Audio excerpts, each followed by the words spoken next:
Hey guys, welcome to Did You Get That on Film?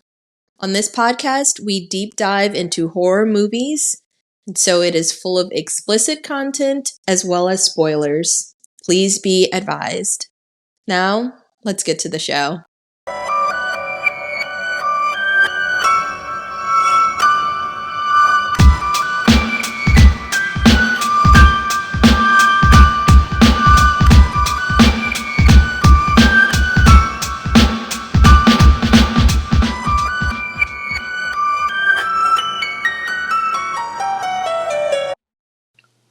This is Did You Get That on Film, where we discuss characters in terrible situations that we would never find ourselves in. I am your host, DP, and with me, always, is someone who has to remind me once or twice in the past that maybe a frat party on a moving vehicle isn't the best idea. My friend Ruth. Happy New Year's, Ruth. How are you? Hello, everybody. Happy New Year. Welcome to 2024. Yay. 2024, that's crazy. We're still trudging along, for better or worse. Still trudging along, man. It's wild. Right. This is going to be our first episode in the new year, so that's huge. Huge. I'm really excited. Very, very, very excited. Very, very happy. Thank you guys for listening. Thank you for liking and subscribing and leaving those reviews and those suggestions and reaching out to us on social media. It's just like, I know we say it and y'all probably laugh when you hear it, but we really didn't think we would have an audience so quickly, you know? So I know. It's definitely been a treat, and now we're moving ahead in this new year, and we just feel it's going to keep getting better, huh? I think so. So we already have a tentative release schedule already set up for you guys. I think we've picked some really great movies. We have some listener suggestions on there. If you want to add anything, it's a loose release schedule. We are more than happy to take suggestions. We do have, I know that people are eager to hear Evil Dead because I know that it is the inspiration behind our cover art. So it is coming up. So don't worry. Another one that was listener requested was Misery. So that's coming up too. Urban Legends was a listener request. So that's coming up too. Please, guys, keep sending them to us. We are very active on our social media. That's typically where our listeners communicate with us. So we have Instagram, Facebook. Did You Get That on Film? We also have an email address. I know that not everybody is on social media. So if you want to email us anything, if you want to email feedback, if you want to email questions, requests for movies, you can email us at didyougetthatonfilm@gmail.com. And we are definitely going to answer. We love talking to you guys. And then, shameless plug, we have the YouTube as well. If you guys want to check that out, another place to listen. Yeah. So, in case you're wondering from the intro, today we are going to be discussing Terror Train. We're going to start the new year off with a little New Year's Eve vibe. This is another early Jaime Lee Curtis film, and it was released in 1980. It was directed by Roger Spottiswoode. I know that you all probably do think that it's a standalone film, but I was just as shocked as you guys to learn that there is not only a remake of this movie, but there's also a sequel, which I was shook by. They are both, be nice, Tubi originals. So if you want to check them out, they stop. We love Tubi. We love Tubi. And we're going to support her. No. This is literally like, I don't know if you guys, what they have wherever you all are. But I'm sure they have them if you're in America. They have Jack in the Box. Y'all eat Jack in the Box tacos? So you know that's not good. It's like, why does this burger place have tacos? Y'all ground up ground beef and little patties and put it in a shell? Absolutely not. Tubi, and don't take this advice from me. Take this advice from a little TLC. Stick to the rivers and lakes that you're used to. Because originals, I'm going to say hell to the no. Well, these were Tubi productions that came out both in 2022. So they hit us with the back-to-back, the remake and the sequel. The remake actually is set on Halloween instead of New Year's. Nah. To fuck your head up a little bit. So yeah, if you guys are interested, they are on Tubi. I don't typically like to judge a book by its cover. I'm going to be very real. The cover art looks diabolical, but who knows? I didn't watch them, so I don't know. I just found out about them like 2 hours ago. I can't watch them. I'm allergic to everything in those movies. Okay. So I can't watch them, unfortunately. So don't suggest them as things for us to watch. With that being said, do you want to jump right into it? Yeah. So the movie opens up at a New Year's Eve bonfire party for the Sigma Phi Omega fraternity. And we're going to meet this group of boys. It's our core group. These frat boys are all pre-med students. And at this party, we get our first look at Alana Maxwell, played by Jaime Lee Curtis. And at this party, she is reluctantly being used as a type of bait by members of this fraternity, as well as some members from her sorority. They're trying to lure one of the frat's pledges, his name is Kenny Hampson, into a room where he believes he'll be losing his virginity to Alana. He is, he seems cute. He seems a little awkward. Stop. He seems awkward, but, just kind of shy. But he's very excited to be having sex with Alana because Jaime Lee Curtis was a looker, Jaime Lee Curtis. Yeah, she's had that body. We love her. And it looks like he didn't have to do any real work. They was just like, yo. Right. So I think that at this bonfire, typically what it is I think every pledge is supposed to lose their virginity or just like have sex that night. Well, yeah. Every pledge has to get laid that night. Right. They say it again in the movie, but that's what's happening. Right. So they go up to a room. So Alana is there first, and she is kind of, luring Kenny into this room. So the room they're supposed to be having sex in, it's very dimly lit by candlelight. And there is this canopy bed with just a ton of canopy. The drapery is draperying. Alana is there, and she can see, there's a little throwaway quote. When she goes in the room, she sees somebody in the bed, and she's like, who is that? And her sorority sister / best friend, Mitchie, she's like, oh, I don't know, it must be one of Doc's friends. So she's like, okay, whatever. She goes and she hides on one side of the bed. She's in all this fucking canopy, so nobody can see what the hell is going on. So when Kenny comes in and he's undressing, she's talking to him as if she's in the bed waiting for him. And she's saying, don't be shy. Kiss me. Get in bed. Kiss me. Kiss me. It's my first time too. Right. It's your first time too, really? Really? And this how you want to do it? Get out of here. So Kenny climbs into the bed. But in reality, Alana is not in the bed, right? Once he's in the bed, Kenny goes to kiss who he believes is Alana. But instead, it's so incredibly fucked up. When he goes in to kiss her, it's a decomposing corpse of an older woman. And her arm comes off in his hand. She's in extremely rough shape. I mean, she's a really rough looking corpse. And so naturally, Kenny freaks out and he jumps up. I mean, he is just, you can tell that he is in the midst of a psychotic break. And he starts to wrap himself in all of this drapery in this canopy bed just out of pure shock.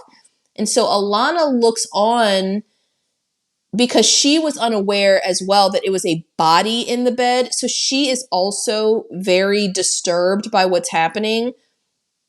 But all of Kenny's frat brothers run into the room. They're all gathered. They're laughing. They think it's hilarious. It was all a prank.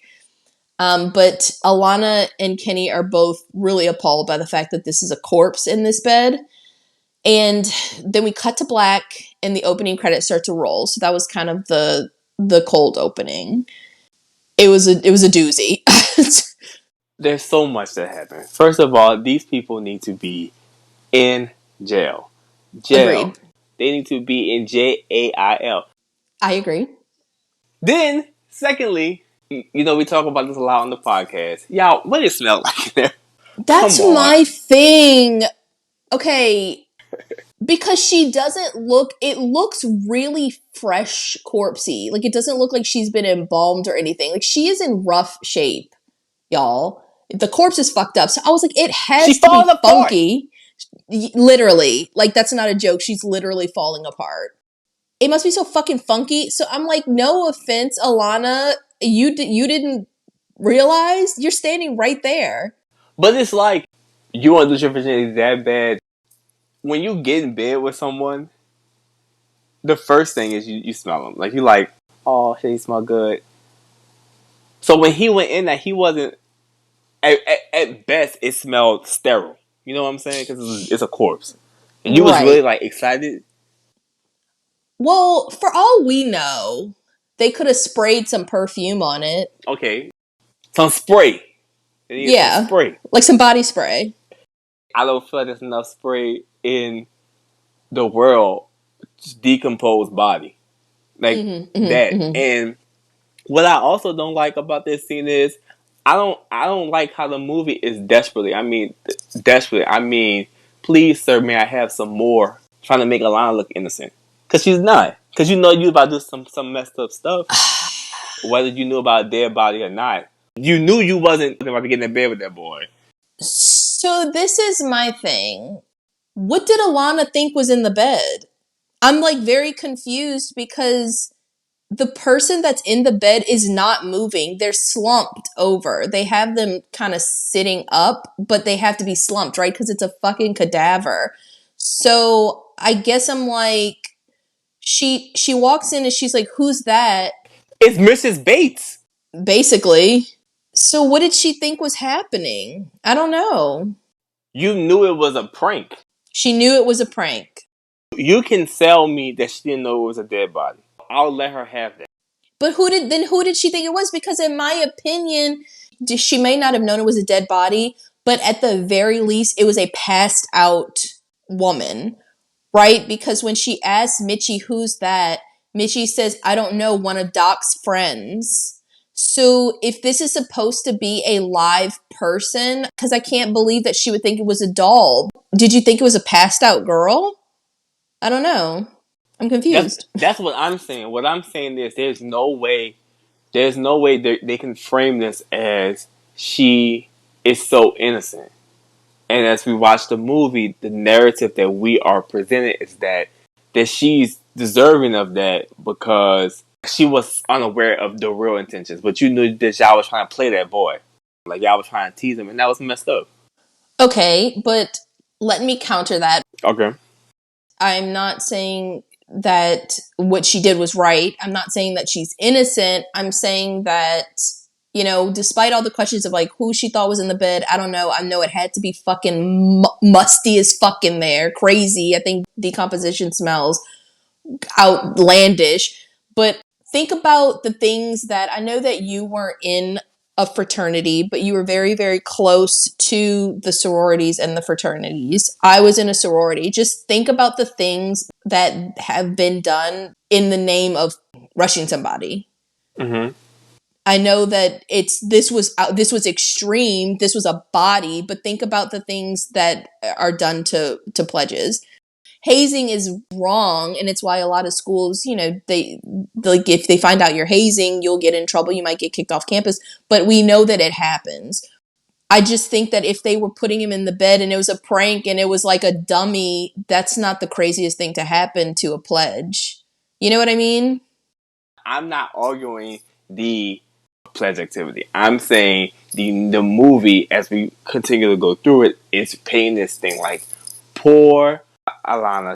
She was unaware of their intent, but at the end of the day, you knew that it was a prank because you did not go in that room with the intention of sleeping with that boy. That's what I'm saying. I agree with you. I am not arguing that point. I'm not saying that she's innocent. I'm not saying that she didn't do anything wrong, but what I'm saying is I think that there's varying degrees of wrong. I think that we know people that have participated in hazing activities and we still love them. So I'm just saying that I think that she learned from it. I think that she grew from it. So I do think that she did try to make amends after the fact. The movie was always going to make her look innocent, even if she had known it was a dead body, because it's fucking Jaime Lee Curtis. She shouldn't have said yeah to that shit. Yeah, but how do we know that she had a choice, too? You know what I mean? I know. But let's continue through it, because for the people that haven't seen it, I know that there's a lot of discussion. For a 6-minute scene. I know. But it was a lot. That was a lot packed into that scene. That's fucked up. Can you imagine? I probably would have gone crazy too. That shit was gross. She was falling apart. No, because I am sensitive to smells. I'm telling you, I would have went in there and been like, damn, girl, you stink. Stop it. Stop. Sometimes people are desperate. I don't know. And you take your clothes off and you smell like a goddamn tail for the Christmas. Like fucking Badusi. Come Okay.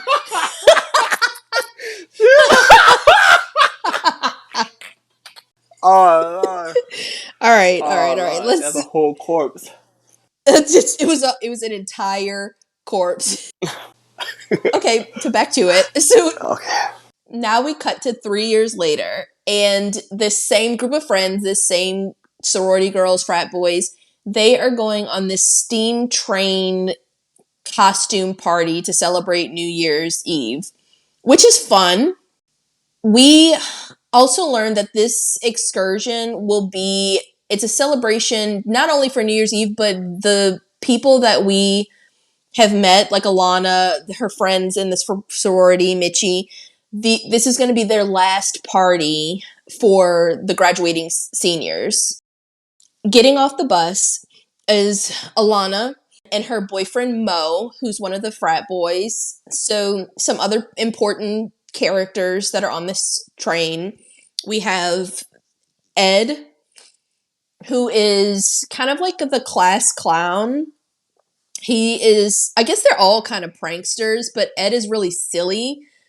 So he's wearing a Groucho Marx mask and just doing kind of just silly stuff out on the platform. We have Doc, who is, I guess, kind of the ringleader of the friend group. He is also a big prankster. It was Doc's idea to pull that cadaver prank on Kenny, and we're going to learn more about that later. We also meet Jackson, Mitchie, who is Alana's best friend. There's also, randomly, a fucking magician and his female assistant who have been hired to entertain the students. And then we have the main conductor. His name is Karn. And then there's a bunch of other kids. Did we shout out Jackson's girlfriend, though? No, we didn't shout her out. I don't remember her name. Okay, first of all, Jackson's girlfriend is the most important character because she is billed as Dee Dee Winters, but she's actually Vanity, as in Vanity 6, as in Nasty Girl herself. I didn't even realize. I'm shook. I looked, I was like, damn, I feel just like Vanity. And then I Googled it. I had no idea. Yes, that's Vanity. Well, did you know that the magician is David Copperfield? Well, yeah, but I mean, David Copperfield or Vanity 6. Dante. People are going to be like, yeah, okay. So, as they're getting off the bus, Doc actually pulls a prank on the bus driver, who I know is probably like, this fucking asshole. The bus driver's unpacking all their stuff, and Doc is like, hey, would you like a joint? And the bus driver's like, you know what? Yeah, I would. And so he opens the cigarette case, and it's his finger. It's like one of those boxes where your finger goes in a hole. And the bus driver's like, ha, ha, ha. Good one, asshole. as the kids are gathering outside the train on the platform, just kind of waiting to take off, we get some shots of Ed, who is really buffooning, trying to make everybody laugh and stuff. He's just a jokester. While they're all waiting to board, we get another small scene of the train conductor, Karn, and his secretary. He is a really integral character in the story. But as he's talking to his secretary, he is expressing some concerns. He's getting frustrated because the train is not equipped with a radio. So if anything ever goes wrong, i.e. someone falls off the train, someone gets hurt, they have no way to radio for help. The secretary is a little bit concerned because this particular group of kids, they're very rowdy and they're drinking. And so she is like, it's going to be really bad if any of them gets hurt. Well, yeah, because we'll even see towards the end of the movie, like, they pass a frozen river. They driving over some crazy terrain. They are. It's very crazy. And then they're in this situation where they're like, well, if we get off the train, there's no roads leading to us. It's freezing. We'll fucking die. And I'm like, I think a train like that deserves a radio. I don't know. So this part is pretty wild because I thought that this was actually really well done. This is the first on-screen kill. Yeah. So as everyone starts to board the train, everybody is hyped, they're cheering, and then somebody points out, they're like, hey, look at Ed. And we see Ed stumbling next to the train, just bleeding profusely. He's been ran through the gut with a sword, and he is bleeding to death. But because he's such a jokester, people just assume that it's him playing a prank on everyone. And so everybody's just laughing. And I think somebody even like claps him on the back. They're just kind of focusing on boarding the train, not realizing that this dude is fucking dying. And then he finally collapses, and we see the killer take his costume, including his Groucho Marx mask, and then he pushes Ed's body onto the train track so that Ed, when the train pulls off and it starts rolling, it's going to roll over Ed's body, like vertically, like just straight up his back. I was kind of like, damn, that was a intense first kill. Mean-spirited. It's a little mean-spirited, yes. So what happens is they set it up for you. He's on the trail, and then you just see the train start, and then you see him at the bottom. And then after that, all you see is this. It's maybe like 10 or 12 seconds of just train driving. So yes. You are already in your mind like, damn, they are running over that body. Yeah. And it's like you never see the body get ran over, but you realize like, damn, that's a long-ass train. Yeah. I was like, God, that's a real messed up way to go, you know? At first I was thinking, did they just push the body there so that the conductors wouldn't see it when they were checking the platform to make sure anybody was out there? But then I was like, no, they didn't, because they could have pushed it all the way under the train. They didn't push it all the way under the train. They laid it on the track to be rolled over. I was like, that's rough. Mean-spirited. Yes. Mean-spirited. Damn. But I really liked that kill for some reason. It gave me very much like Scream 2 vibes, where it's like the people just don't know what's going on. Jada Pinkett, I was about to say Jada Pinkett too. Yeah. I liked that one. So it's cool because we know that the killer now has Ed's Groucho Marx mask. We get shots of the killer on the train. And it's eerie because when we see them, everybody's just assuming that it's Ed. And they're kind of walking around stalking the people on the train. And we get this heartwarming conversation between Mitchie and Alana. They are talking about how much they're going to miss each other because they're graduating, but they're always going to be friends, and they're hugging each other. And the killer is watching from the shadows. I thought that it was really effective. The mask is effectively creepy if you know that it's a killer wearing it. So I just thought it was a nice touch. Right. So then we cut to the host car, and this is the car for the seniors, the frat guys. So we have Doc is there, Jackson, Mo, and there's a few other people in there talking to them. And so here's where we get a little bit of exposition. So they're going to tell the story of the last, what they're calling the Hog Night party. So that's what they used to call that big bonfire party that they were having at the beginning of the movie 3 years ago. We learned that that party had to be abolished because of the incident with Kenny 3 years earlier. And we also learned that these frat boys and just anybody that was involved in that prank got into a lot of trouble and were almost kicked out because of it. And Doc starts recounting the story from his perspective. So he's the one that planned the prank. So he was a freshman and he was working at a medical center. And he said that he was practically a janitor. Yeah. But he had access to bodies. So he said he went into the lab one night and he saw this lady's body who was just falling apart. And he said that he'd promised his frat brothers that he was going to come up with something really special for a prank. So he took this woman's body, like the piece of shit that he is, and then that was like the setup for the prank. Alana, who had been listening from the doorway, she walks in and she's very disgusted by Doc's telling of the story because he is telling it like he's proud in some way. And that's when she reveals that the aftermath of the prank was Kenny had to be placed in a psychiatric hospital. Doc and Alana had this weird little moment of tension about this before it's kind of forgotten and they just kind of start drinking champagne and enjoying the party. That was strange, right?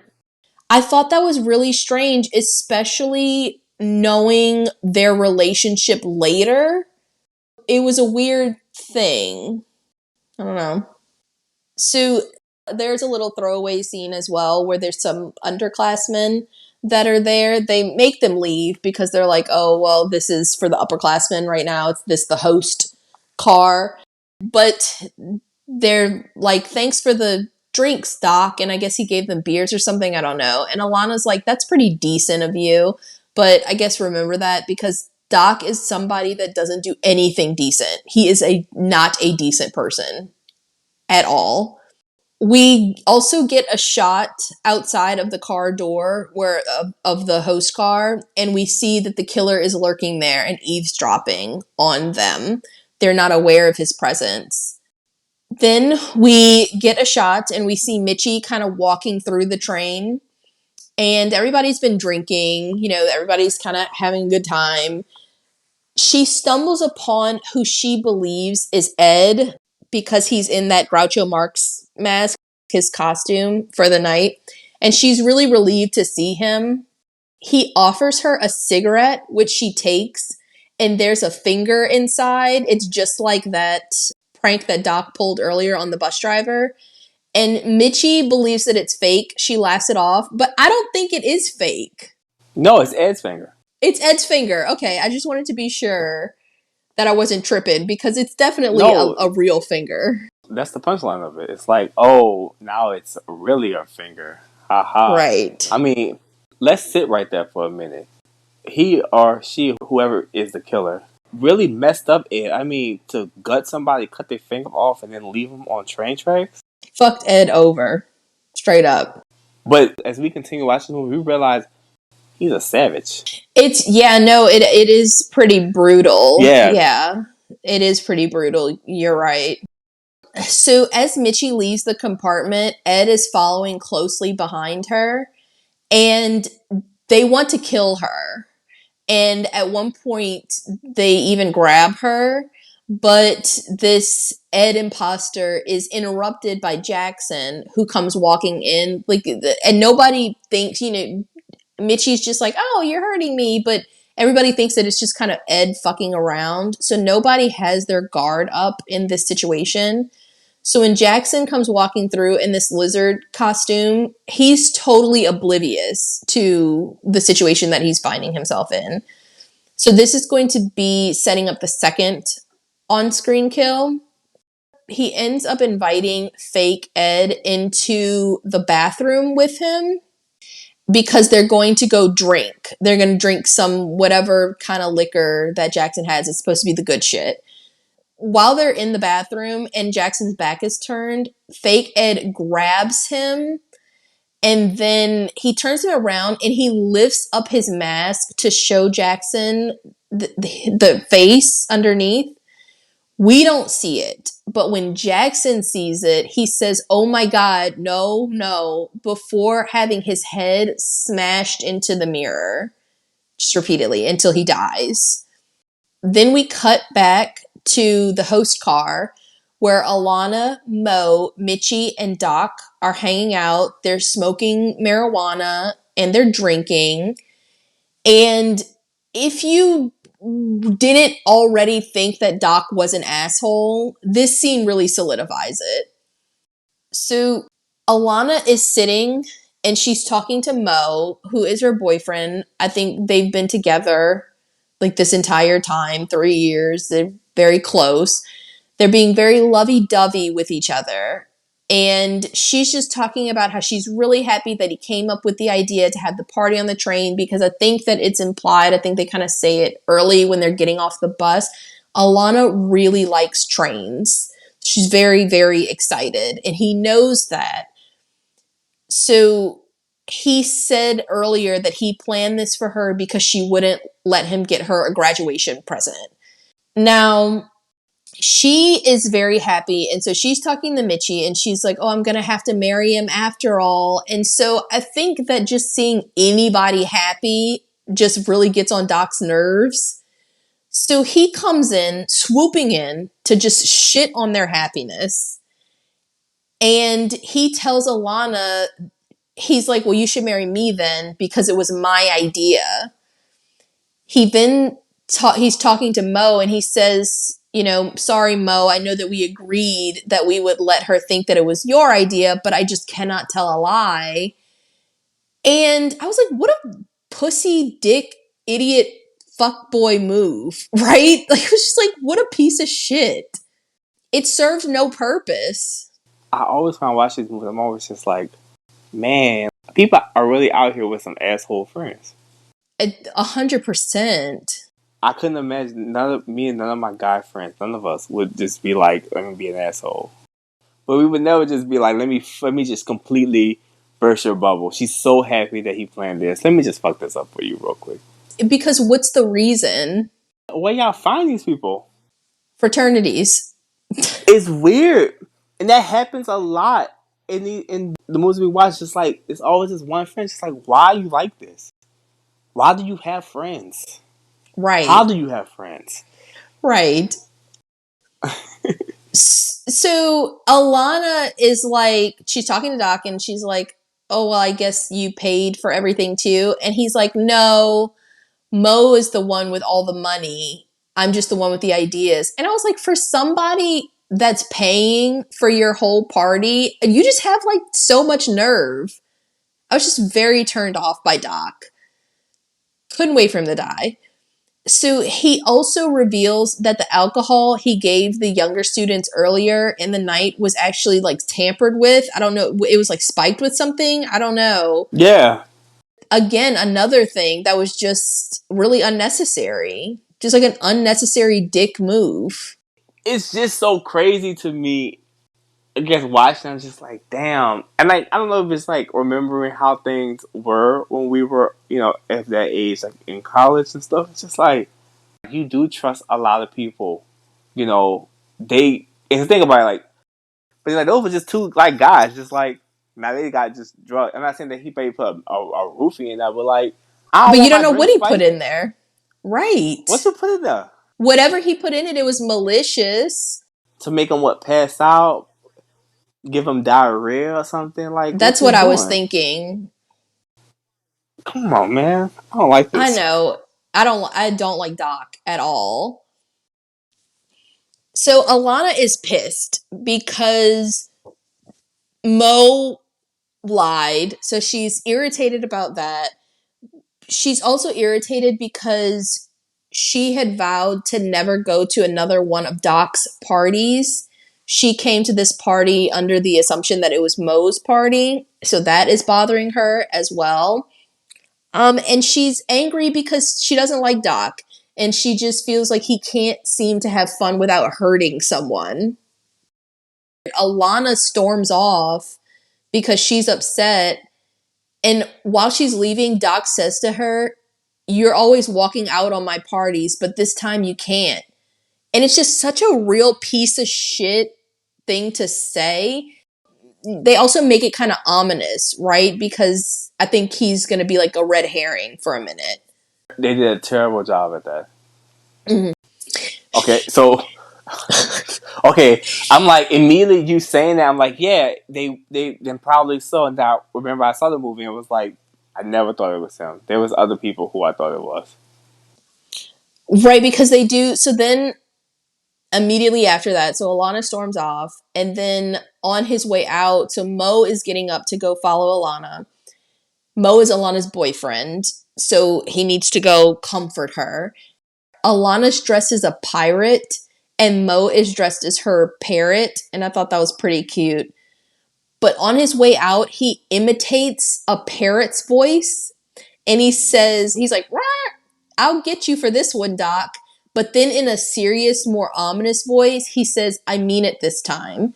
And so I was like, I feel like they were trying to set him up as a red herring too. But I was like, that also, I never thought that it was him. But this is the thing, because we literally watched the killer watch them. Right. But additionally, without the killer watching them, he says that to Doc. "I'll get you for this one, Doc. I mean it this time." But immediately becomes like a Doc fanboy in the next conversation with Alana. Out there licking Doc ass. Right. And Alana's like irritated by that, and I don't blame her. He's like, well, he's my friend. She's like, then you don't need enemies. Damn. I know, I was like, damn, that was a good one. That was a good one. So he catches up to her to apologize, and they're standing outside of the bathroom, and Alana smells this overwhelming scent of liquor, and she believes that somebody's broken a bottle in the bathroom. So as those two are walking off, we get a shot of the door turning from occupied to vacant. So this is that bathroom that we watched Jackson being killed in. We see someone come out, and then we see them using a key to lock the bathroom from the outside. And I thought that this, had they done it differently, would have been a good red herring, because only the people that work for this train should have keys to this bathroom, right? Right. So it kind of gave you the feeling like maybe it could be a worker. Right. But then they kind of don't go anywhere with that at all. I never feel like it's a worker.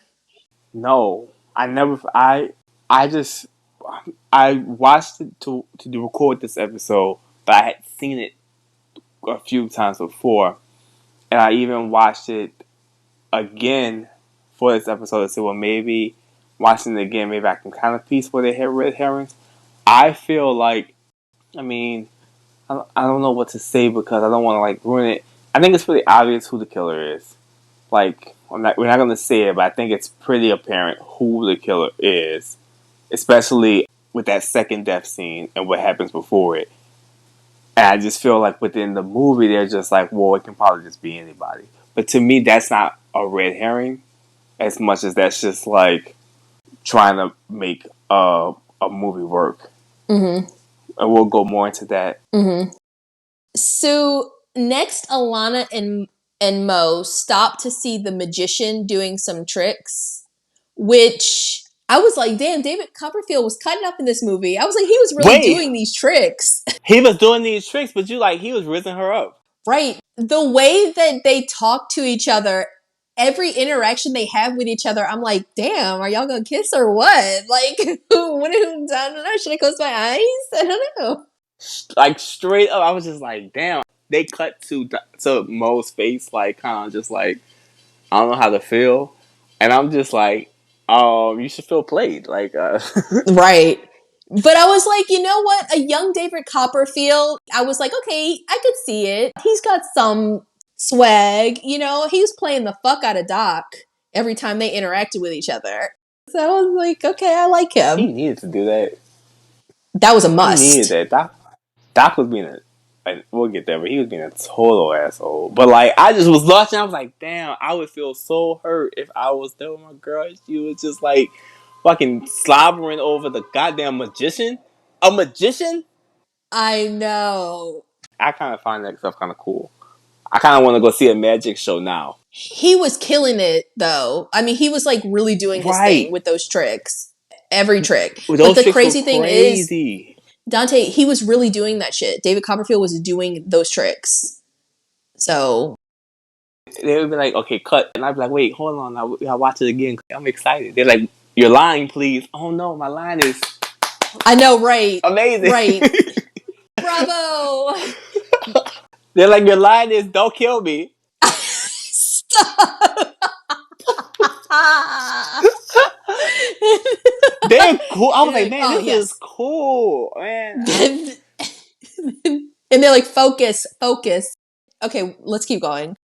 So Mo and Alana, they sit down with a couple of girls after Alana was rizzed up by a young David Copperfield. So they're sitting and the girls are upset with their boyfriends. So these are the girlfriends of Ed and Jackson, and they're just like nowhere to be found. So the girls are irritated because they're like, they are off with girls somewhere. That's their assumption. So then the girls are like, fuck this, we're going to do something else. Mo notices that Alana is still kind of giving him the cold shoulder. And when he pushes her on why, she says that she's just really upset, not so much about Mo saying that the party was his idea. I think she's kind of indifferent on that now. But she's really upset that Mo has allowed Doc to set him up again.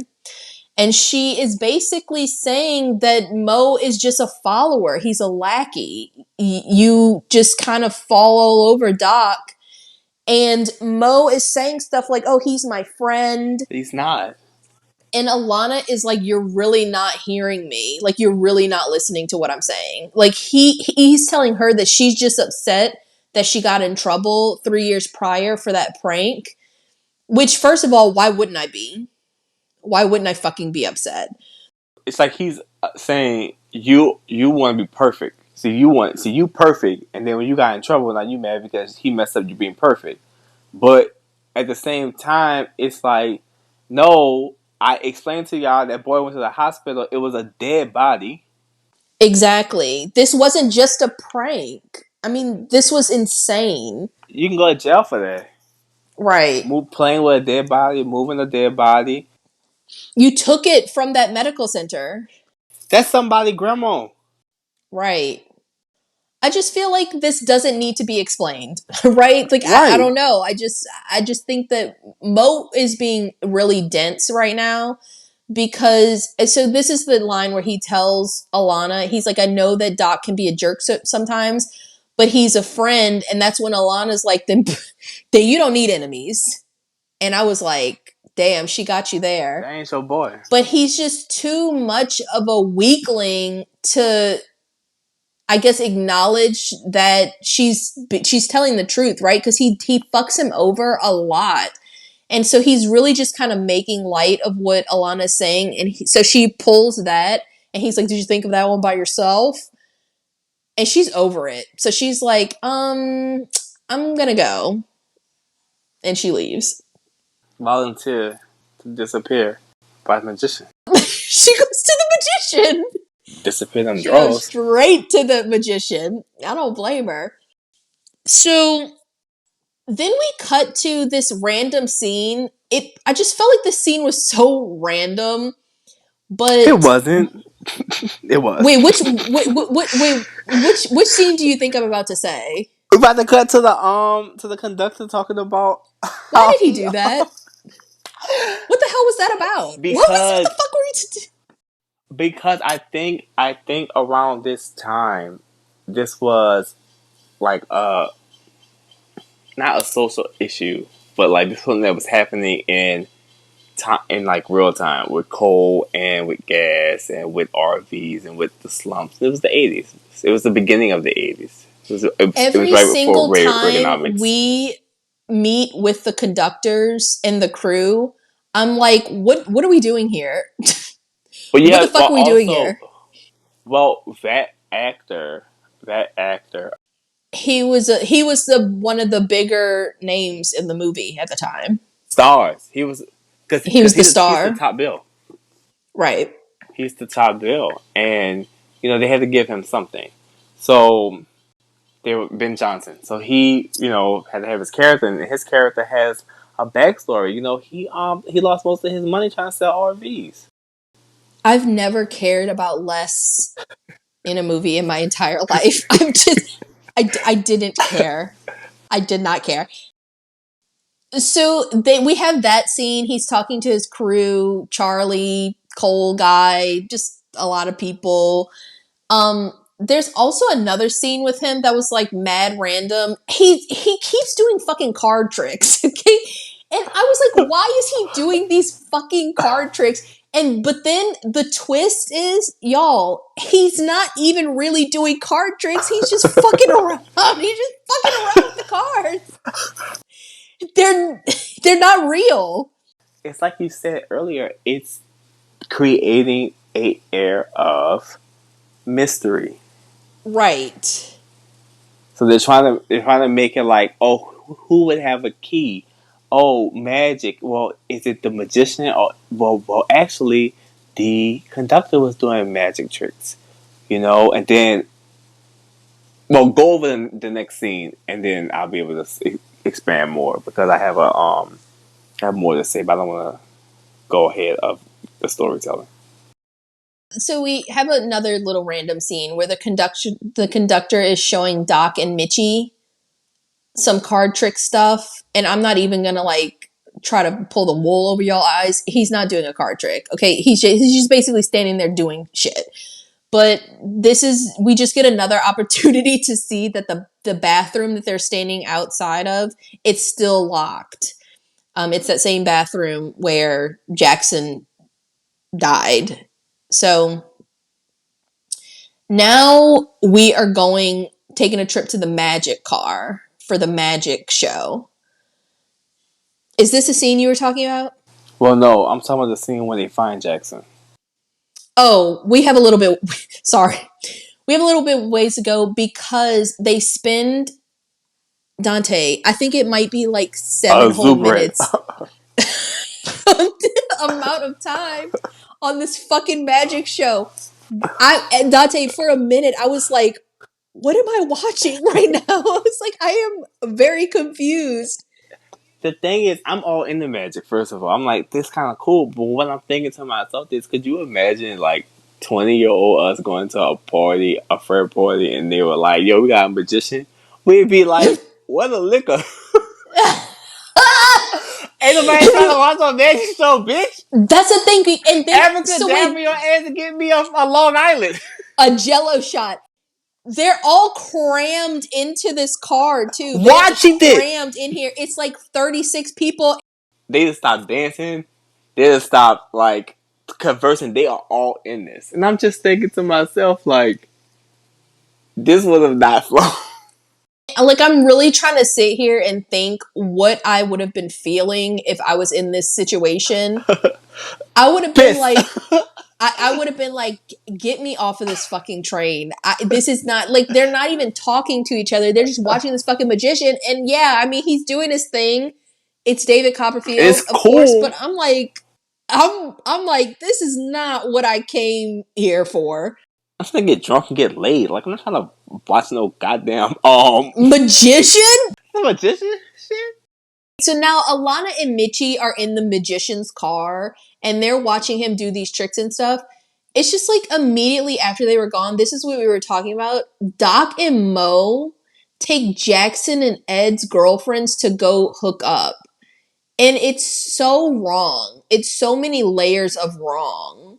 I was just like, I guess none of these people care about each other except I think we are supposed to believe that Alana and Mo care about each other because they're talking about marriage and stuff. And he is like afraid to get found out for cheating. She would be really upset if he was cheating.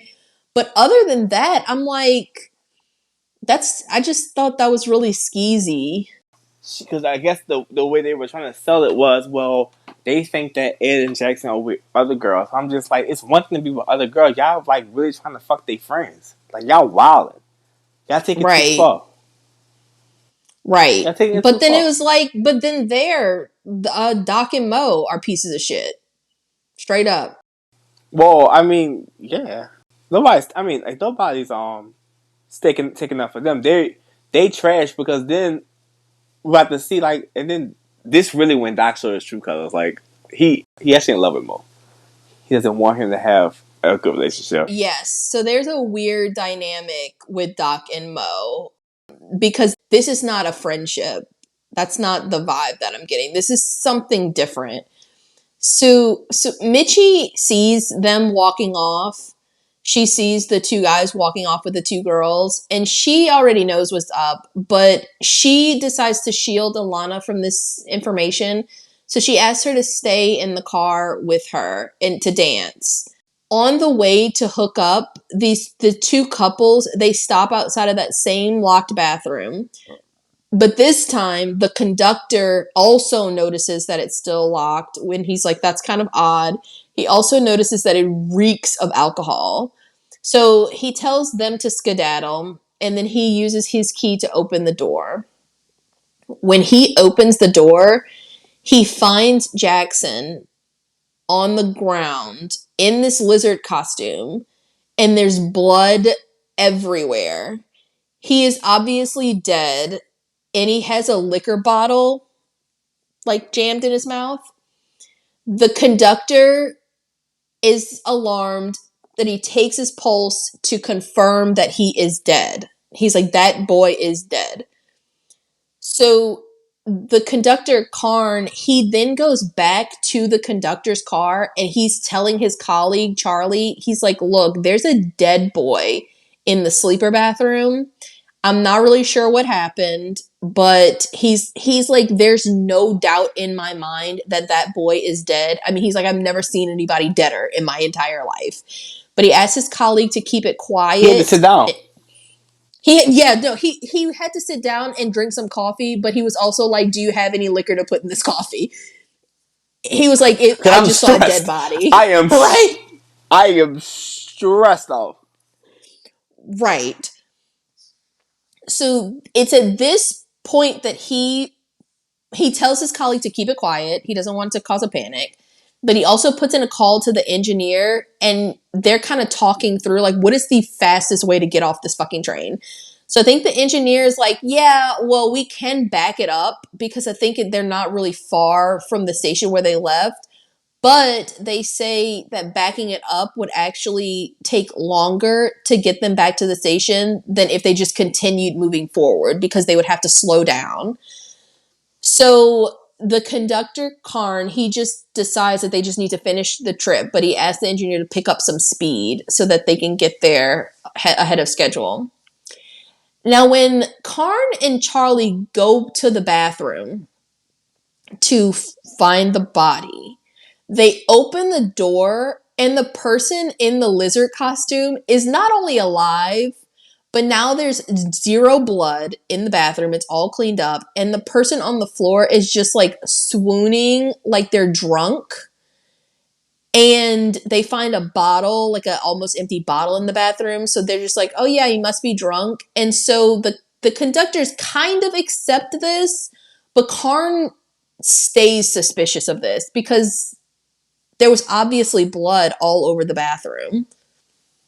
So he's like, I just don't, he's like, something's fishy about that. Now, the movie does this thing, and I don't want to spoil it at the end, but this is not like a Scream movie where you get a monologue. This is a straight up just like reveal and it's over. Okay. Right. It kind of took me off guard. But I was just thinking to myself, like, okay, that's very clever what they did with this switcheroo, but how did that happen? How did that happen? That is a very good question. And then, you know what's also crazy is we don't ever get a reveal, kind of like, and I Know What You Did Last Summer, when she finds all those bodies on ice in Ben's boat. Like, we never get a situation like that. We never see Jackson's body. I assume that it's just in one of those cots. Compartments? Yeah. Like he just moved it in there. And it's not supposed to be explained, I think. I think you're just supposed to accept it. And that's what I was saying earlier. Like, I was like, okay, they're saying they're setting it up for the conductor to be a red herring, but how? Yeah, well, I guess my thing is more than how. My thing is why. Why? I guess I'm just like, why with Doc? Why with Mo? Why with the conductor? Because even when they're talking, they play a little string of like eerie music just so you kind of get the feeling. But I'm like, what was the point? You immediately know it wasn't them in like the next scene. Right. And I'm just like, okay. That's why, like I said earlier, I think it's very apparent as you watch the movie. Oh, we know where this is going. It's just a matter of us getting there. And I think we talked about it in our Sleepaway Camp episode, where it's just like they knew what A and Z were going to be, and it was just a matter of getting there. Yes. Right. That's how I feel. Right. So. Yeah. Yes. And then it's almost like, whereas I think it was more clever in Sleepaway Camp. Yeah. I think that it worked out really, really well for them. That it leaves it very ambiguous in a lot of ways.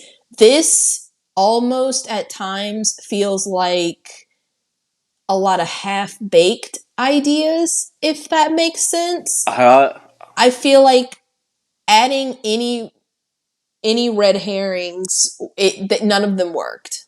They weren't planned well. I just feel like in these earlier, as we've done a lot of these 80s slashes that we love to watch. We talked about, we love B movies, but like red herrings is not a thing for them. It's not. No, they're just not good at it. This was not successful. No, not at all. Okay, so Jackson's fucking gone. Karn is very suspicious of this. Charlie's like, oh, the boy's just fucking drunk. He's just stumbling drunk. And Karn is like, bitch, who am I going to believe? You are my lying eyes. There was blood all over this bathroom. So he just like never really lets it go. It just kind of sticks with him. But things escalate pretty fast in this movie. Like it's not really a slow burn. But this movie is 146 minutes, and literally there's a part where once it gets to the let's say the 40, there's like maybe 43 minutes left. It just goes. Yeah, these people gotta die. They just have to die. I got things to do tomorrow. Right. So, okay. So while they're picking up this suspiciously drunk lizard off the ground, Mitchie stumbles upon them, and she recognized that this person is Jackson, or at least she thinks she does. And she's like, oh, it's okay. I'll take care of him. So she carries him off to her sleeper bunk, one of the cots. It's like one of the top bunks. And it's such a weird scene. So Jackson is seemingly just really wasted, can barely function, stand up on their own. And so they're having trouble getting into this upper bunk. And so she's trying to, help them climb up there, just like, come on, you can do it. But then it was really crazy because when they hear Doc and the girl that he's with walking through the corridor, the person in the lizard costume, they jump on that bed like a pro fucking athlete. They get up there so quick. It's crazy. And even Mitchie laughingly calls out to Jackson. She's like, oh, what a faker. and then she just continues to seduce him. But I was like, that was kind of weird. I understand the concept of the movie with the math. It's clever. But it's like, if we friends, we talking. You ain't talk? Why you ain't talking? The entire time, they never said anything. Take that mask off, bitch. Like, what you doing?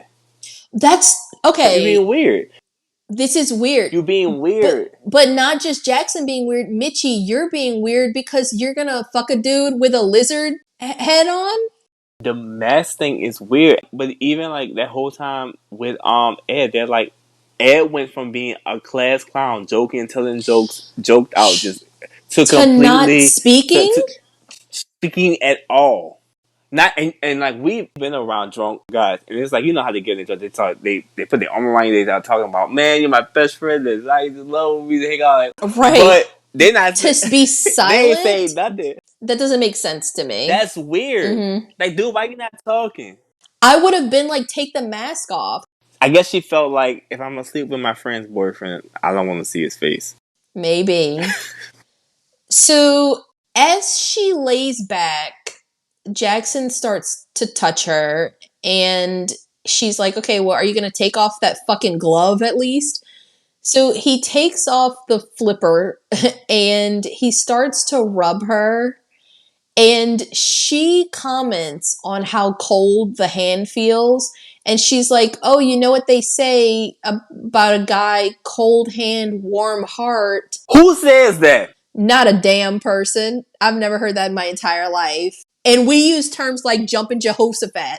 So I just don't think that we missed that one. I've never heard that in my life. And what intonation? Exactly. I've never heard that before. I'm like, Mitchie, there's a difference between a cold hand. Oh, well, that's the reveal, you guys. We look down, and when we look closer, it's actually a severed fucking hand. The killer has a Why severed is this hand. killer chopping off these people's body parts? This killer is depraved. But wait. So let's talk about this, because the killer is chopping off body parts because it's Jackson's hand. So it is Jackson's hand that they're like rubbing her with. Now, first of all, Mitchie, there's a difference between a guy with cold hands and a dead hand. Okay? I just don't know. I don't feel like that bears any more explanation. There's just a fucking difference. But beyond that, you were saying you were thinking that Jackson's body was just in one of the beds. Do you remember there's a scene where Alana is going through all of the beds because she's trying to find Mitchie and she doesn't see Jackson? I feel like to not find Jackson's body is a little weird to me, because now we have somebody that, do you know how much blood would come from a hand being cut off? I do. How did he clean that bathroom? And I also know because we grew up watching Forensic Files. That's our bond. I know that when you rub blood, it does not come out. So where the did all that bathroom blood was go? spotless. It doesn't make sense. The bathroom was Bucky's gas station clean. The bitch is clean. I love Bucky's. But I just think that the movie is asking us. I think a body reveal would have gone a long way, unless they just threw Jackson off the train. You know what?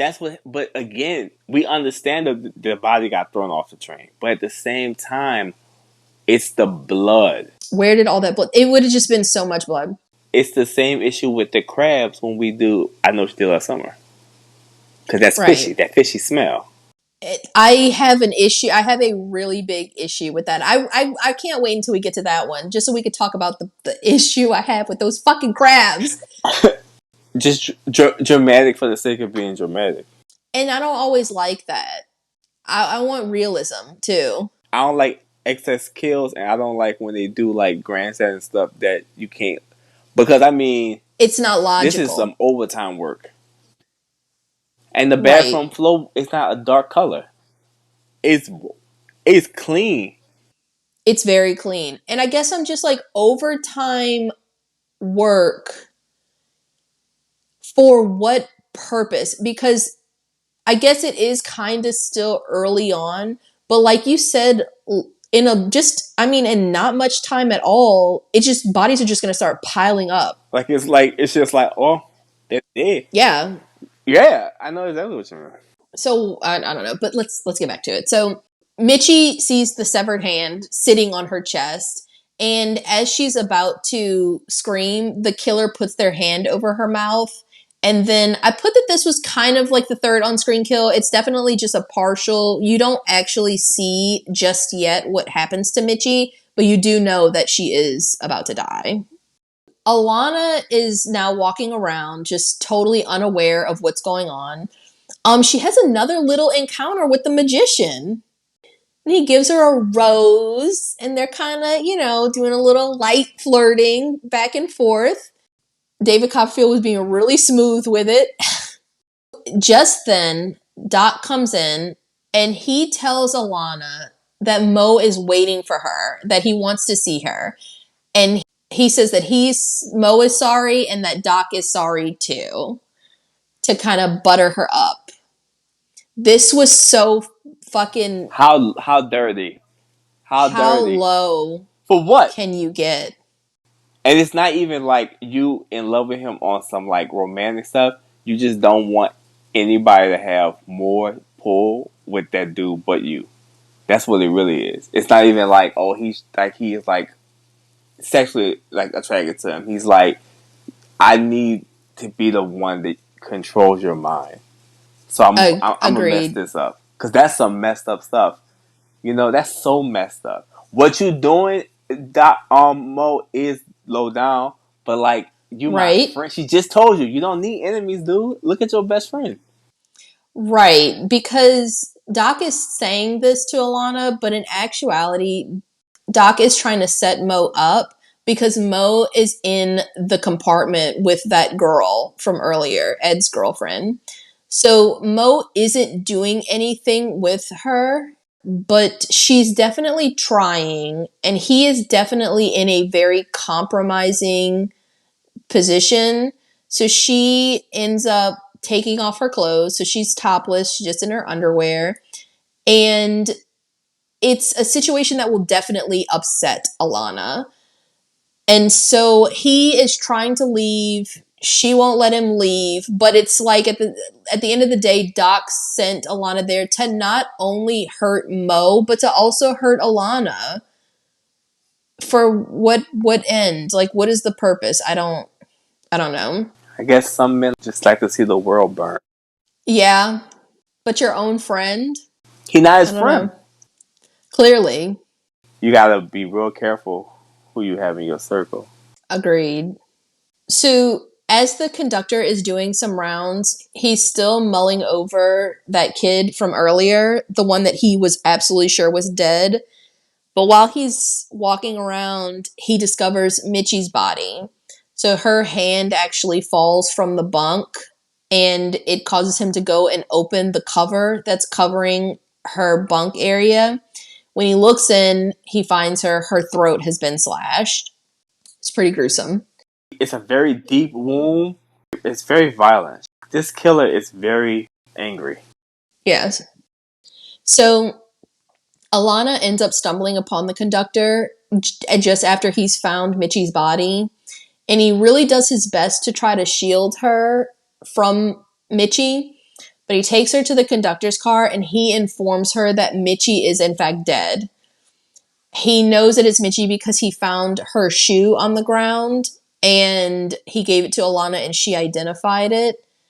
So Alana runs to find her body because she just can't believe it. And then she does, and she finds her dead, and she just kind of collapses in despair because it was her best friend.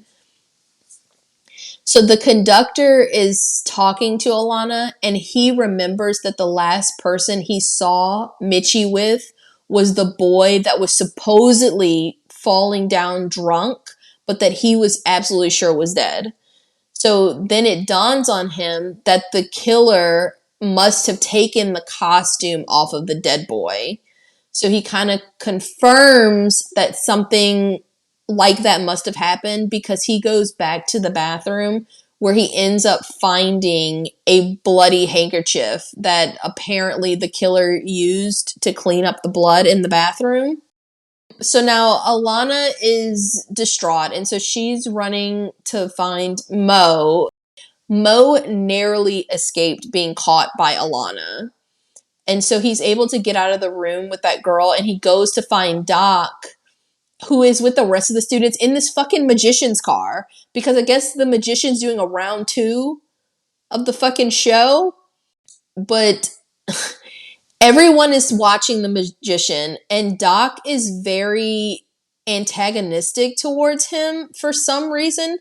He is stressed because nobody's watching him. Right. And I need constant approval. Exactly. That's it. Exactly. But then it's like people start paying attention to him, but for the wrong reason, because the magician is like eating him up. He's playing the fuck out of him. Every move, everybody's like, "Oh yeah!" And so he's extra angry about it.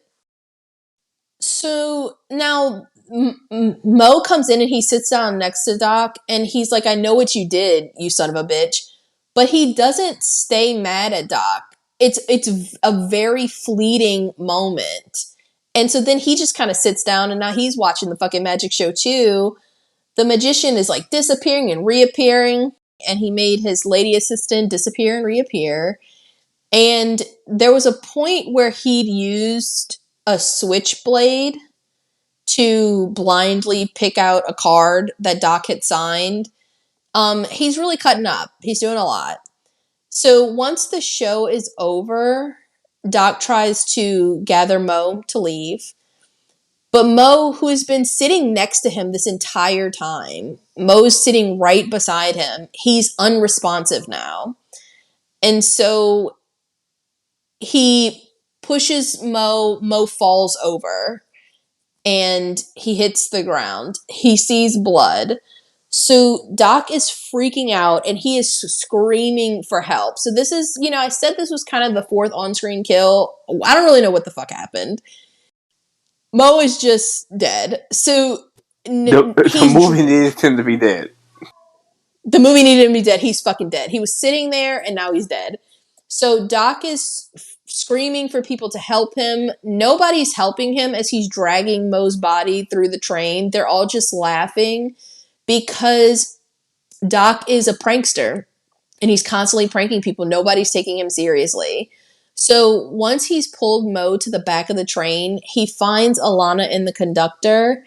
And it's once they're able to rip his shirt open and really investigate that they see that Mo was like stabbed really severely in the chest and he's bled out. Mo is definitely dead. And Doc and Alana are really devastated. Like his reaction is one of pure devastation. He's really upset by Mo's death. But still, how'd that happen? I don't know. I mean, he was sitting there. The car with the magician in it is very, very crowded. They're really packed in there, and he was sitting on the floor right next to Doc. So I don't really know, but he was dead. So Was Mo alive when he does the trick with Vanity? right, I don't know. Not saying, but this is why I'm saying I don't know. It's not just that I don't know because I was like don't remember. In the movie, they are doing this weird thing because I guess the movie needs you to just kind of accept that Mo is dead, right? So they do this weird thing too, where every time the magician does a trick, now that Mo is sitting next to Doc, Doc pretends to like fall asleep. I guess to like kind of shit on the magician, so he does this thing where he like lowers his head and he's like pretends to snore. They do that. I was under the impression that they were both doing it. I mean, so Mo may have very well already been dead by the time they did that because you don't realize he's dead. He's just kind of slumped over. Think about the other magic trick that they do right before they show that part. Right, when like, she makes him disappear. Happened? But that's the thing. Right. That's why I'm saying I don't know because he'd been doing that. I mean, it just, not that Doc had been doing it, but Mo was kind of slumped. So I can't really pinpoint exactly when he died. I don't know. And I think that, I'm not trying to shit on the movie. I think that if it was a smarter movie, those things would be worked out and we would be able to kind of build a timeline. I think if like Wes Craven had done it, we would know. You would at least be able to like glean some information.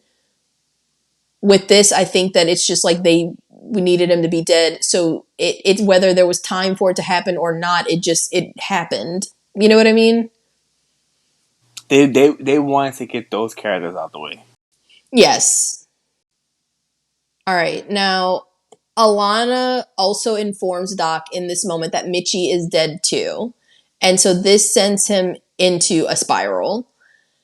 And it's at this time that the conductor notices that the engineer, Walter, has failed to hit the brakes because he feels like they need to be slowing down at this point based on where they are. So he runs to the front of the train and notices that the engineering compartment is just completely empty. But there is blood on the engineer's hat. So he and Charlie end up hitting the brakes really hard on the train. So everybody is all jostled. And they stop. They completely stop the train. Once that happens, the conductor unloads all the students and he gathers all the employees, gives them access. Right. And he's like, I'm checking everybody. Take all your mask off. I want to see faces. I'm tired of it. Right. And then he tells the crew, he's like, check everywhere. We're going to find the killer. But don't be no hero. If right. you see him, right. Call for help. And take this axe. So while they're searching the train, the crew end up finding another body. I think it's one of the crew members' bodies. So outside, Alana, who has put her thinking cap on, she's like, Doc, what do we, all of us, have in common? She's like, I think that the killer is Kenny Hampson, the boy that we pranked 3 years earlier. Doc is like, oh, it was just a prank. And she's like, no, you stupid idiot. She says that he was very sick. She says that actually after this prank, she went to the hospital where Kenny was and they wouldn't let her see him. But she knows that he was very sick and that he'd killed someone before. And she's like, she doesn't know how it happened, but she knows that he did kill someone. So he is capable of it. So once the realization hits Doc that they are probably next to be killed, he takes Alana back onto the train and he locks her into the sleeper compartment with him to, I guess, keep her safe. Okay. I thought that was strange. I thought he was not doing that. No, he said, I'm keeping you safe. He's like, I'm keeping you alive or something. He says that, but then also he's like, every man for himself. I thought he was locking him in there because if he's trying to kill both of them, he's trying to lure. It was almost like some John Voight Anaconda stuff. I didn't get that vibe from him. I can see why you would get that vibe. I felt like maybe, but I think that he was like, I'm not going to warn anybody else. Like, I'm not about to help anybody. They can kill every single person out there. I'm not going to do, because remember, her whole thing is they go and he finds a magazine with an ad for the magician. The magician's name is Kenny Hampson. So surprise, surprise.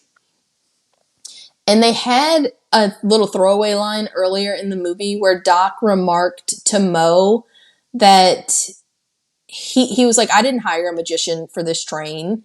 And so I don't really even know who hired the magician. But he's like, okay, well, the magician is surely the killer. And so she's like, oh, we need to go warn everybody. And he's like, no. He's like, I'm not doing that.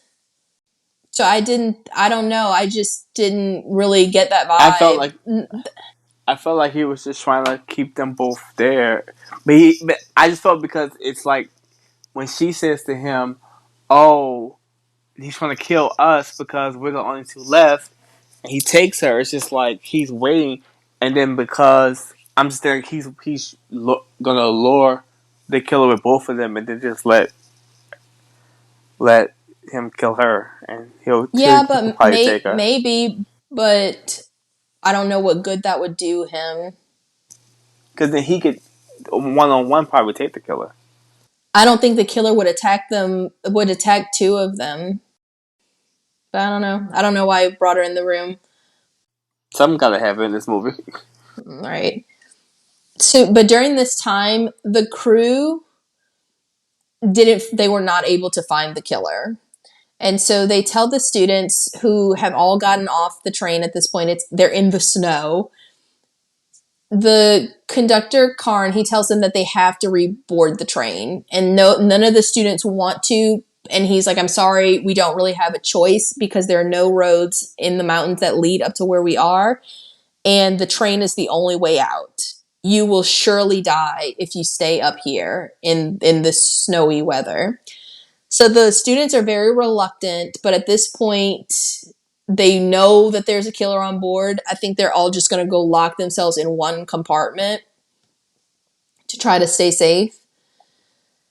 So now in the car with Doc and Alana, Doc is proving that he's still just as much of an asshole as we always remembered.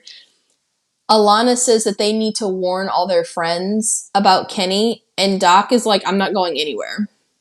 He says that it's every man for himself, because he's a true piece of shit. And so Alana decides to leave. He is trying to stop her, but then when she gets in the hall and she sees that it looks like the killer is coming, he slams the door and locks it and won't let her in. But it's not the killer. It's actually just Charlie, one of the assistants for the conductor, one of the crew members. So now Doc is locked in his compartment alone. And as he's sitting there alone, I thought this scene was I thought it was well done I thought so for too. this movie. So it's very tense. So he's sitting there and he looks at his closet. And so it's at that point that he realizes that he really didn't check this room at all. So you get the whole scene. It's just really building the tension. He's going through his closets. He's looking in the bathroom. It's just like he's ripping them open. And each one you're expecting him to find something maybe to like jump out at him. He looks in like the crawl spaces, like he jams something up there. So if anybody's up there, they would get hit. And then he crashes down on the sofa. And that's when he looks over at one of the beds and it's just like total darkness under this bed. And so he's just looking at it. It's very scary because in our minds, we're like, this is the only place left. You can't see under it at all. And it's definitely big enough for somebody to hide under there. So he's standing up and he's slowly moving to go check that area. As he's moving, a hand shoots out from under the sofa that he was just sitting on, and it grabs him by the leg, and it causes him to fall on the ground. And this is the fifth on-screen kill. So he tries to get out of the room, but he can't. And we then see a hand just kind of grasp his shoulder, and he calms down because the fingernails are painted and they're wearing a ring. So he's like, oh, Mitchie. Great. It's Mitchie and this is all just a joke. And then the killer just like pulls his hair and we see the killer like slit his throat. Like go to slit his throat. Why did he think it was Mitchie? That's the thing. I don't think that he actually thought it was Mitchie. I think that he might have been having a psychotic break because he'd already just kind of given up. Like, he wasn't fighting back. The killer was able to come up behind them and put their hand on his shoulder, because once he couldn't get out of the room, he just kind of slumped there. So I think that he was just comforting himself. Okay. Because he already knew Mitchie was dead. Right. This movie is going off the rails. So from that cabin, we get a scene with the magician and his lady assistant, and she's drying her hair and she's just commenting how cold it was outside. And, he's like, well, I told you shouldn't have gone. But she's like, well, they didn't really give me a choice. The conductor instructed that everybody get off the train, but the magician did not get off the train. And I'm just wondering why the conductor and the crew didn't notice that. Why they didn't realize that. Like, how good could they have searched the train for the killer if they didn't realize that the magician was on the train the whole time? So I just thought that was, like, kind of weird. I had no answer for that. I just think, Okay. like, again, we just have to have stuff that makes people look guilty. Right. So then his assistant, she picks up one of the magician's sword, and she's laughing about how she could use the sword on the killer. So she's kind of swinging it around, and the magician just doesn't look amused at all. He just kind of looks really annoyed. We cut away from them, and we're following Alana now. And she goes to get the conductor because she's like, I know who the killer is. And she's like, let's go back to Doc's room. I can show you this picture of him. She's going to show you the magazine ad with his name in it and stuff. And she's trying to warn him. So, of course, when they get to Doc's room, he's not answering it. The conductor is able to get in. And, of course, the room is totally trashed. There's tons of blood everywhere. And as the conductor is searching the room, he ends up finding Doc's headless body, and it's stuffed in an overhead compartment bin. When he opens the bin, the body comes crashing down on the floor, and then he hears a couple of seconds of just like rolling. His head was still in the compartment bin, and it rolls out just a short while after. And so Alana is seeing all of this, even though he told her not to come into the room. So it's pretty graphic. Isn't it crazy how old that head looked? The head did look really old. It was giving Bernadette vibes from Candyman. It was like, why are you that color? So now that the conductor knows that the magician is the killer, he starts to sequester the students in a single car, and he's going to chain lock it closed. So as he's gathering the students, he's taking them out of the magic room, the magic/dance floor room. And just beyond that room is the magician's quarters. And so the magician's assistant kind of sees what's going on. She comes out and she's like, what's going on? And he starts to escort her with them. And he's like, oh, I've just made some fresh coffee. Come get some. And then he whispers to her, this is for your own safety. So he's bringing her into the sequester car with the rest of the students. And when she's leaving, she calls out to the magician, telling him that there's fresh coffee and she's going to bring him a cup. And then she goes. Alana is put in her own car separately to rest because she's been through a lot. And she's going to have a member of the crew standing guard outside her door. We keep getting shots of the guard kind of sitting outside of her room. But this is when things start to like really kind of move very quickly. Get crazy. Right, because then we get a close-up shot of the guard, and he has one of the magician's swords he's been run through. And so he's actually dead. And we see a hand pick up his axe that he'd been using. And so that's presumably the killer.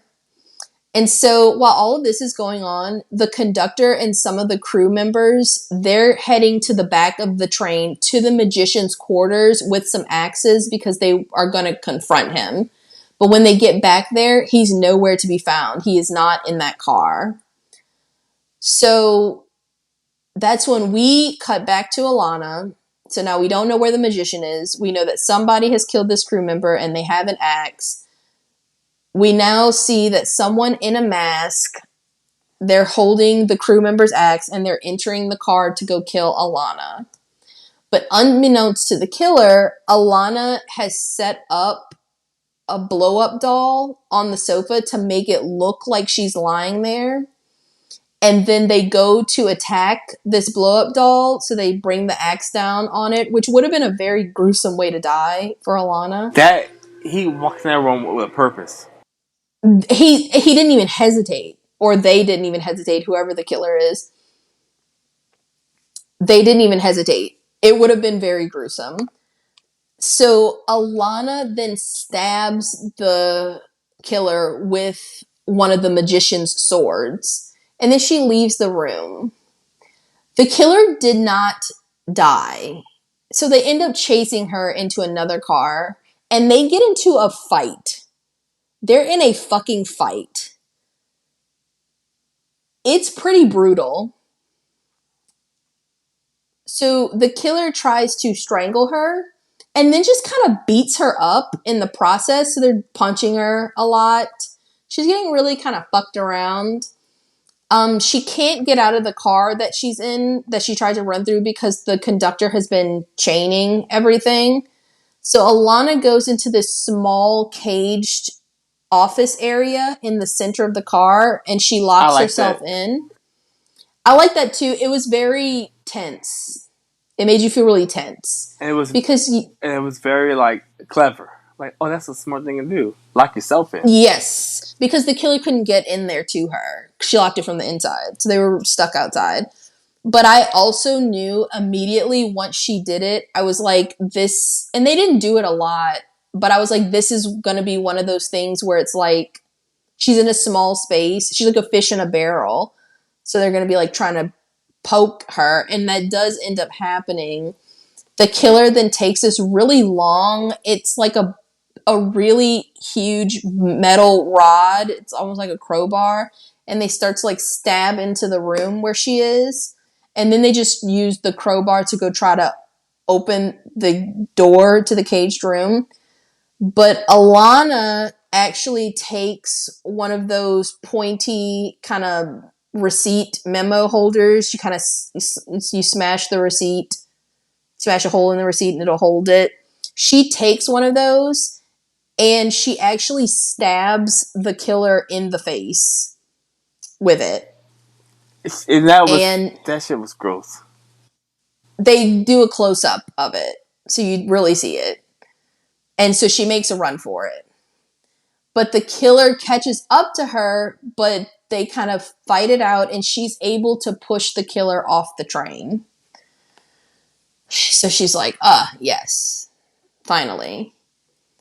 The conductor finds Alana, and she feels safe now.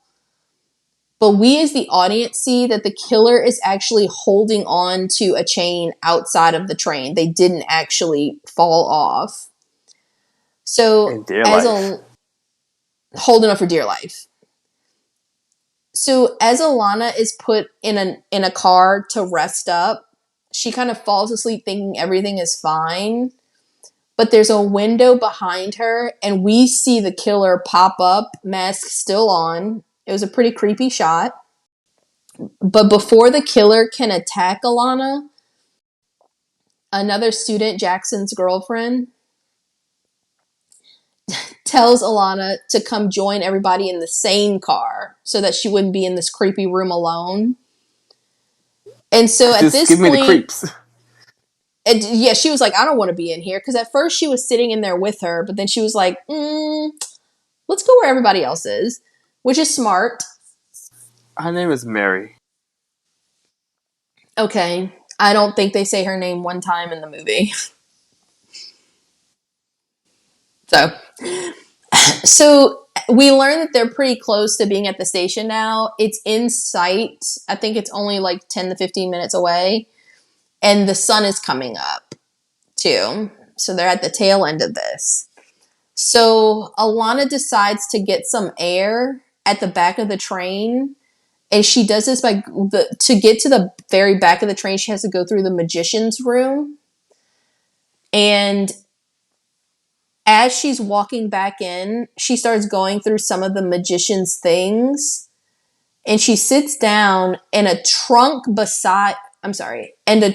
behind her falls open, revealing the magician's dead body inside. They're crammed inside this trunk and they've been stabbed with those swords run through.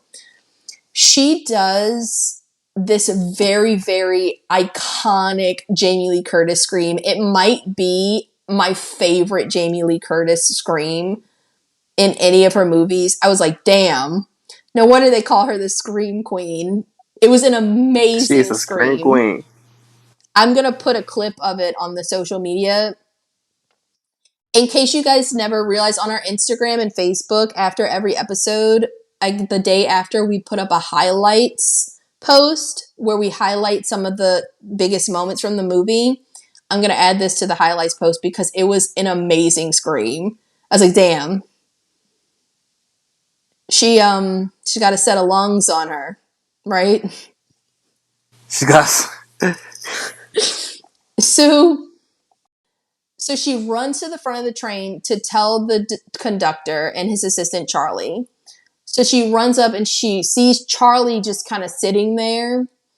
And she sits at the table across from him and she's distraught. So she has her head in her hands and she tells him that she found the magician's dead and she just really doesn't know who the killer is anymore. So the camera is just focusing on her and how upset she is. So her hands are down, her arms on the table, and we just see Charlie reach out and take her hands into his, kind of wrap around her wrist. But then he kind of pulls on her and it latches on pretty rough.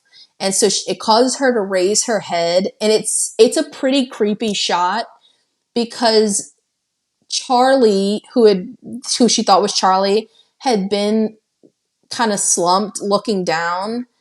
At the same time that she's raising her head, this Charlie that is in fact not Charlie, but the killer, also raises their head. And they're wearing this kind of see-through plastic mask, and it's very creepy. The killer then takes off a mask and the conductor's hat because they're wearing Charlie's whole uniform, and we see the blonde hair fall out, and Alana recognizes it as the magician's assistant. But then... Aha! But wait! There's more! They take off that wig, wipe off that lipstick, and it is revealed that, in fact, the magician's lady assistant was, in fact, Kenny Hampson this entire time. Surprise, surprise. Surprise, surprise! So, the lady was a guy pretending to be a lady, but the whole time a killer. So, Alana just starts to profusely apologize. And I was like, Kenny is very creepy. Kenny's voice had me kind of creeped out. The way he was talking, it was pretty low. It was pretty gravelly, but also very monotone. Like, he's not yelling at her. He's not, like, upset. He's just kind of really matter of fact. And he's like, I've been watching... Yeah. Right. He was like, I've been watching you and I don't think that you've changed. And he saw her with Mo. He saw her with Doc. And she says to Kenny, you're better than him. And Kenny responds, I am, because he didn't know how to cut a woman into pieces. It's so fucking creepy. And your thing is, you have cut a lot of people up in this movie. Yeah, no, Kenny dismembers people. No ifs, ands, or buts. He'll cut up a person in a second. And I was like, I wonder if that is a symptom of the fact that that woman fell apart into pieces. So Kenny then starts demanding that Alana kiss him, which she does. But once she kisses him, it causes him to have a flashback to that night, and he really starts to freak out. And he starts spinning like he did that night when he got all caught up in the drapery of that canopy bed. I mean, he's really losing it. So it's at that moment that the conductor, Karn, comes in and just, I mean, really starts giving it to him with a shovel. I mean, he's really beating him. The whole 2-piece and a biscuit. Yeah, 2-piece biscuit. And so he ends up hitting him and knocking him out of the train. And they're actually heading over a bridge through some mountains that seems like, I mean, it has to be like 120 feet in the air. They are so high in the air right now. They're so fucking high in the air so that when Kenny, it takes him like at least 10 seconds to hit the ground. When Kenny hits the ground below, his head explodes like a watermelon against the ground.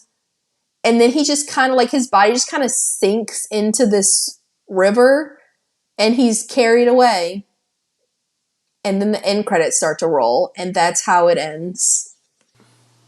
I was like, yeah, that's damn. the end of the movie. They don't give you any closure. They don't give you time to check in on the characters. He hits the ground, watermelon head floating down the river, end credits roll. I was shook. I was like, damn. Yeah, that was it. So the kill count. So I think there's 10 kills in total, including Kenny. So 9 people killed by him. Only 5 of those people are killed on screen. Kind of, partially. I'm counting like Mitchie, and I'm counting Doc, but you know they're kind of killed off screen, but we see the beginning of it happening. But yeah, all in all, Kenny killed 9 people. Kenny killed and dismembered. He did. Yeah, he just had parts around. So the Rotten Tomatoes score for this movie, it's a 44% critic and a 38% audience. So it's definitely not the most popular. It has an IMDb score of 5.8 out of 10 with 14,000 reviews. Some fun facts. So Jaime Lee Curtis actually filmed this movie and Prom Night all in the same year, just a matter of months apart. So our girl was working. She had that, the haircut? She had that Lorax wig on.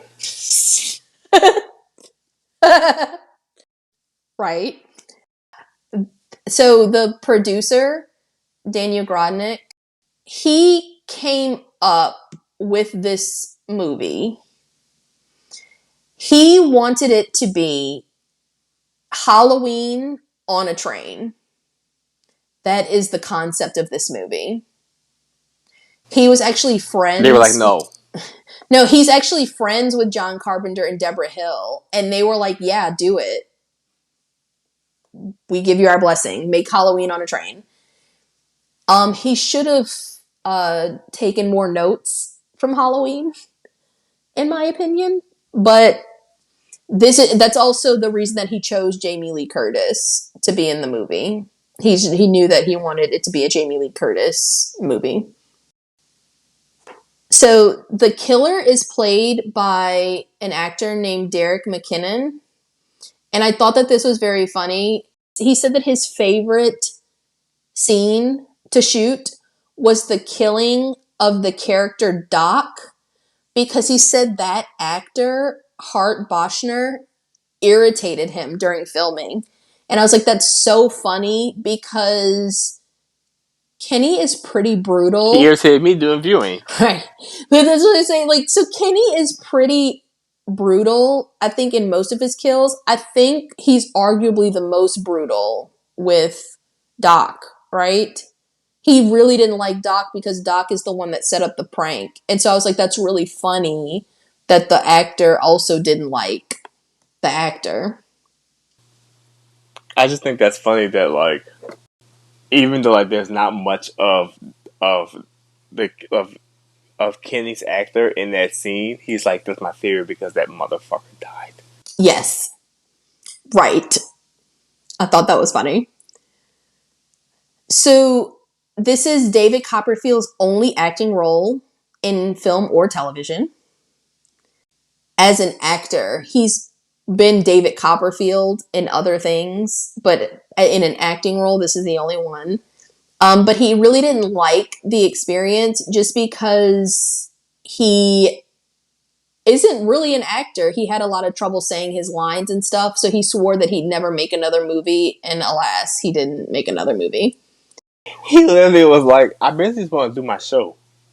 Yeah. And that's why we have so many scenes of just straight up. Just David Copperfield straight up doing magic? Yeah.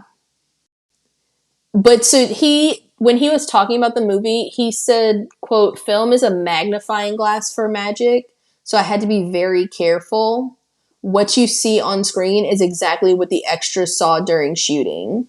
So everything that he was doing, there wasn't any trick to the filming. That's really David Copperfield doing those magic tricks. So Derek McKinnon, the actor that played Kenny, in the original script, he was supposed to kiss actor Ben Johnson, the actor that plays Conductor Karn. And it was supposed... Why? Right. So it was supposed to be a scene where Kenny was disguised Oh yeah. Oh yeah. I as forgot the he played lady, the lady assistant. he was just like, nah, fam. Well, no. So Derek McKinnon really didn't want to do it because he said that... That motherfucker old. Well, no, he was an Academy Award winning actor. And he was like, he'd never met him. And he was like, that was really nerve wracking. Not to mention that in the 80s, kissing another man would be a big deal. And then especially with it being Ben Johnson, who, like we said, is like he's top billed in this movie. But Johnson was actually down for the kissing scene. And so he found out that McKinnon didn't want to do the scene. And he pulled him in his trailer and he asked him why. Why don't you want to do it? And so they talked it out until finally McKinnon agreed to do it. They filmed the scene, but then after all that build up, the scene wasn't used in the movie. By the time this movie was coming out, actress Jaime Lee Curtis, she'd already earned the title of Scream Queen and Queen of Horror Films because this movie, so between 1978 and this movie, she had Halloween, The Fog, Prom Night, and Terror Train. So all of these movies came out in about like a 2-year span. So she was really big in the horror scene, and for good reason. She's a great final girl. I think that of all those movies, the Halloween is the one with the strongest, I guess, villain, the strongest story. It was That's because they let Kenny die. Kenny. I don't know. No. I'm not going to say that Kenny wasn't a strong villain. I think that this movie struggled a little bit with the writing.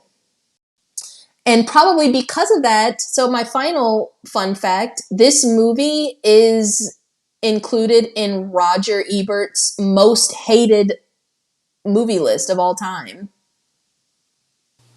Why? Can't fucking stand it. Because I mean, it ain't that bad. I think it's not that bad. It has a lot of highlights. I think that it definitely could have been better. So with that being said, hit or miss? Miss, you can skip it. It's a miss. You've watched our episode. You've seen the movie. There's nothing to go back and really watch, unless you want to see Vanity. Or I just if And we talked about this before because we both gave Terrifier 2 misses, which was kind of difficult for me because I was like, it had a lot of elements, that I liked, but it's like not everything can be a hit. And it's like if you say you can't put this movie in the same category as like Nightmare on Elm Street, 2 80s movies. Oh yeah, Because the 80s do have a certain feel to them. It's 2 80s movies, and one is clearly superior to the other. So it's like I can't, in good conscience, give that a hit and give this a hit because this has some issues. this isn't one that you just have to see unless you're having like a Jamie Lee Curtis marathon. Agreed. Yes. We had a good time watching it because it's New Year's Eve. It's a New Year's movie, Right. New Year's episode. So we were like, okay, this would be great. The thing is, a miss is not the worst thing you can be. It just means that you're not a movie that people just have to really like go out their way to like find. That's all. Right. Like Yeah. if you see it, you see it. If you don't, you don't. Right. All right, let's wrap this up.